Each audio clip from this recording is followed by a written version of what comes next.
তাহলে লামিন ইয়ামালের বাড়ি কি সিলেট? সিলেট সিলেট সুনামগঞ্জ আমবাড়ি। হপ মিয়া, আমি এই প্রথম শুনলাম আপনার মুখ থেকে। ওনার কারোর পার্সোনাল লাইফ হিস্ট্রি কেউ বলে না, বুঝেন না? লামিন ইয়ামাল সিলেটের? জি জি জি, আপনি শিওর? Sure sure. কোন জায়গায় যে বললেন? সিলেট সিলেট সুনামগঞ্জ আমবাড়ি।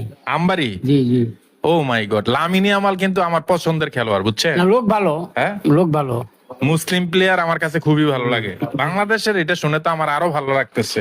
থাকবেন এই মুসলিম পরিবার তো উনি। মুসলিম পরিবারের না? জি জি। তো আসলে লামিন ইয়ামাল তো স্পেনের খেলা কেমন লাগে আপনার? খুবই ভালো, খুবই ভালো। তার মানে লামিন ইয়ামাল সিলেট জন্মগ্রহণ করছে, কিন্তু ছোটবেলা থেকেই ওখানে চলে গেছে আর কি। বাপ মার সাথে ওখানে থাকে? জি জি জি, ওখানে থাকে। ও মাই গড। আমি মিথ্যাটা বলবো কোন কারণে? সরল সোজা মানুষ, বুঝেন না? হ্যাঁ। কোন বেতাল দরকার নাই। যেমন আমি বাংলাদেশে একটা খেলতে আছে না। দূর মিয়া, আপনি মজা করেন নাকি এটা? না না না না, হ্যাঁ? এই যে আমার বাংলাদেশে একজন খেলতে আছে না, এরকম আমি হামজা। না, হামজা, ঠিক এরকম হামজার নাম। হামজা এরকম খেলতে আছে না, এরকম আর কি। উনিও দেখে যায় খেললে সারা প্লেয়ার হয়ে গেছে।